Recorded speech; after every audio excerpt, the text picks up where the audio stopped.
तो आज हम महाभारत के एक ऐसे अध्याय में उतरने वाले हैं जहां देवता भी अपनी नियति से नहीं बच सके। ये सिर्फ एक कहानी नहीं है, बल्कि ये अहंकार और उसके कितने भयानक नतीजे हो सकते हैं उसकी एक गहरी पड़ताल है। चलिए इस सफर को शुरू करते हैं। कहते हैं ना कि समय और भाग्य से बड़ा कोई नहीं, और ये कहानी इसी बात का सबूत है। ये हमें दिखाती है कि कोई कितना भी शक्तिशाली क्यों ना हो, कर्म का नियम सब पर लागू होता है, यहाँ तक कि स्वयं भगवान के अवतार पर भी। ये हमें याद दिलाता है कि इस धरती पर हर अवतार का अंत निश्चित है।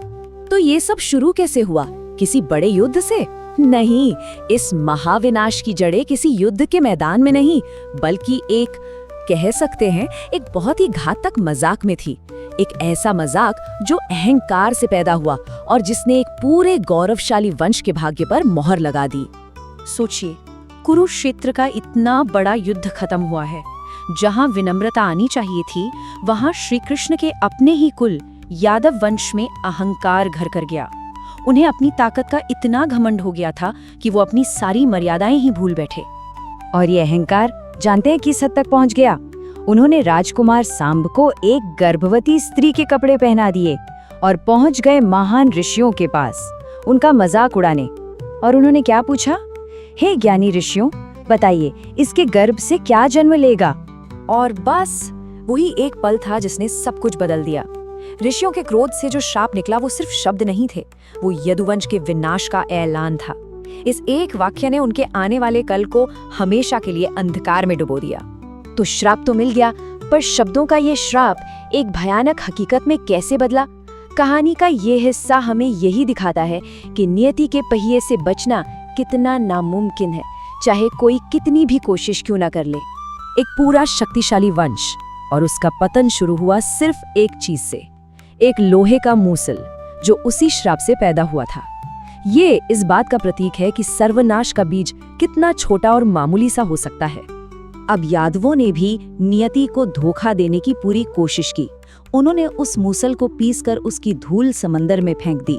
उन्हें लगा बस खतरा टल गया, पर वो ये नहीं जानते थे कि उन्होंने विनाश को टाला नहीं, बस उसका रूप बदल दिया था। और विडंबना देखिए, जिस धूल को उन्होंने समंदर में फेंका था, उसी से किनारे पर लोहे जैसी नुकीली घास उगाई। और फिर जब समय आया तो शराब के नशे में धुत वही महान यादव योद्धा एक दूसरे के दुश्मन बन बैठे। और जानते हैं उन्होंने एक दूसरे को किससे मारा? उन्हीं सरकंडों से। अब कहानी अपने सबसे दुखद, सबसे मार्मिक मोड़ पर आती है।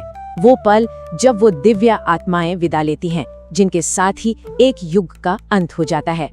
अपने पूरे कुल को अपनी आंखों के सामने खत्म होते देखने के बाद श्री कृष्ण के बड़े भाई बलराम गहरे ध्यान में बैठ गए, और फिर उन्होंने शांति से अपना शरीर त्याग दिया। और कहते हैं कि उनकी आत्मा एक विशाल सफेद नाग के रूप में अनंत में विलीन हो गई। और फिर बारी आई स्वयं श्री कृष्ण की। एक शिकारी था जरा नाम का। उसने हिरण समझकर उनके पैर के तलवे में तीर मार दिया, लेकिन देखिए श्री कृष्ण ने उसे भी माफ कर दिया। उन्होंने बस इतना कहा, तुमने तो बस अपना कर्म पूरा किया है। और इसी के साथ उनके इस अवतार की लीला समाप्त हो गई। और जैसे ही श्री कृष्ण ने इस दुनिया से विदा ली, उनकी सोने की नगरी द्वारका मानो वो भी अपने स्वामी के बिना नहीं रहना चाहती थी।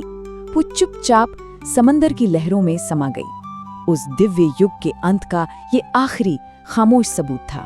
तो इस पूरी विनाश की कहानी से हम क्या सीख सकते हैं? अब घटनाओं से आगे बढ़ते हैं और इसके पीछे छिपे गहरे दार्शनिक मतलब को समझते हैं, उन शाश्वत सबकों को जो ये महाकाव्य हमें आज भी देता है। सबसे पहली और बड़ी बात तो ये है कि अहंकार किसी को नहीं छोड़ता, यहाँ तक कि देवताओं के करीबियों को भी नहीं। दूसरी बात, समय से बड़ी कोई ताकत नहीं है, और हर शुरुआत का अंत होना तय है। ये कहानी बस यही याद दिलाती है कि बदलाव ही इस दुनिया का अकेला सच है। इस पूरी कहानी का जो सार है वो एक शब्द में है, नश्वरता। मतलब हर चीज जो बनी है वो खत्म होगी, वो अस्थायी है। ये कथा इस सोच का सबसे बड़ा उदाहरण है कि यहाँ कुछ भी हमेशा के लिए नहीं है। सब कुछ बदलता है और एक दिन खत्म हो जाता है। और आखिर में ये कहानी हमारे सामने एक बहुत गहरा सवाल छोड़ जाती है कि अगर सब कुछ खत्म ही हो जाना है तो फिर हमारी जिंदगी का, हमारे कामों का, हमारे रिश्तों का मतलब क्या है? शायद इस सवाल का जवाब हम सभी को अपने अंदर ही खोजना है।